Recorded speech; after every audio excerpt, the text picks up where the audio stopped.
Right, so I had a real bad bit of news this week. A real dear friend of mine, Dave, sadly passed away. And at first, I heard he'd been shot, and I thought, you know what, someone shot him? Like, I was furious when I thought someone shot him, yeah? And then I found out that he actually took his own life. And then when I seen the video, it wasn't something on a whim, it's just something you'd thought about for a while. Now, whatever I think about suicide is my own thoughts. Dave thought that was the right thing for Dave, and I'm cool with that. This was my birthday. I remember going to his house. I was only supposed to stay for 2 days. I ended up staying for 12. That house was like a fucking vortex. I remember, you can go to bed and there'd be 3 people downstairs. You wake up and there'd be 15 people. It was chaotic. And Dave loved chaos. He absolutely loved it. He thrived in it. He loved new people. He loved new people to tell stories to. He did. He was a great storyteller, though. I gotta give it to him. It's just that I heard him hundreds of times, but they were still always interesting to listen to. Always. He was a great hit. And Brendan was like a comedy duo. They were great together, them two. And I feel for Brendan because, Dave was really close. I remember this night, there's me and Dave there, we went to this fancy restaurant and I'm sat there and I didn't want to go and I'm fucking starving. And I was like, Dave, I'm fucking starving. And I kept going on about it. And he's like, and then suddenly the waiter coming along, put some food down on another table. Dave just took the plate and gave it to me and went, there you go. When are you sure? And he went, what, someone's going to come and grab a plate off a 22-stone hungry man? I don't think so. So I just thought, fuck it, started eating it. And then we started ordering loads of shit. And then we all looked around and was like, who's paying the bill for this? And Dave was like, well, I ain't fucking paying it. And then we was like, I ain't paying it. So we all looked around and thought, well, we better get the fuck out of here. So we just stood up.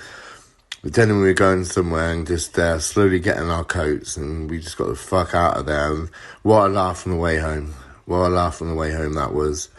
And that's what it was. It was always a laugh, Dave would always make something funny. That was just him all over. He's one of the most wittiest men I've ever met in my life. And he had some life.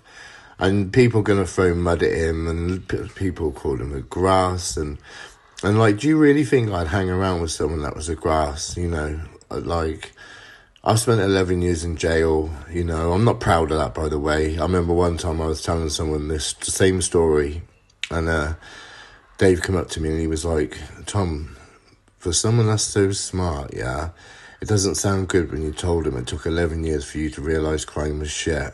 And it's true, I've never told that story again. Oh my God, the West End. Went to the West End Social Media Awards. What a complete fucking cock-up this was.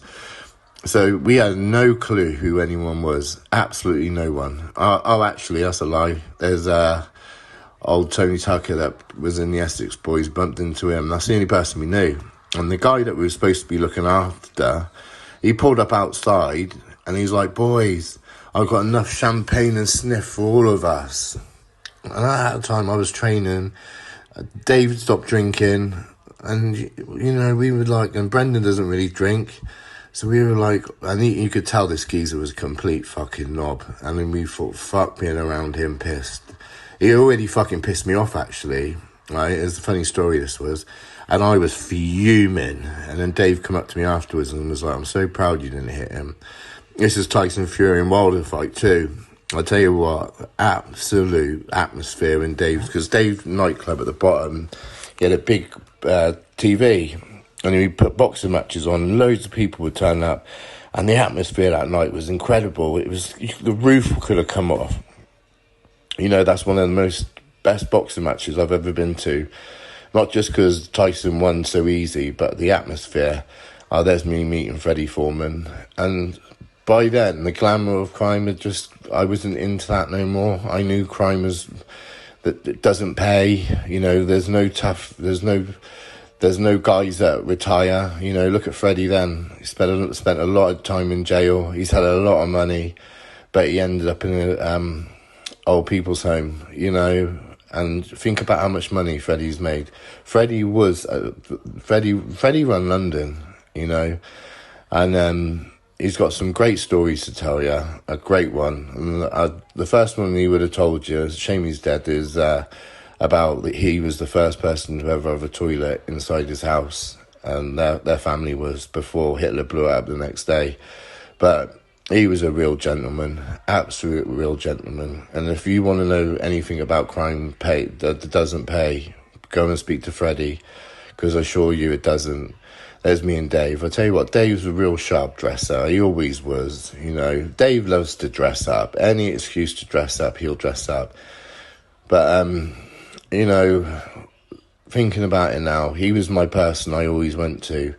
I feel a bit sad because, you know, I don't have a dad, and if anything, he was the closest thing I had to a dad, you know, or someone that cared about my well-being. You know, he'd ring me every now and again to make sure I wasn't in jail and I wasn't in trouble, you know, and just having that was nice, and we had a nice relationship, me and him. And you know, it's sad that, you know, he's not there no more, but, you know, he made the decision that was right for him. So, you know, you gotta respect that decision. And let's be honest, the way that he went out of this world takes some fucking balls, because there's no fucking around there.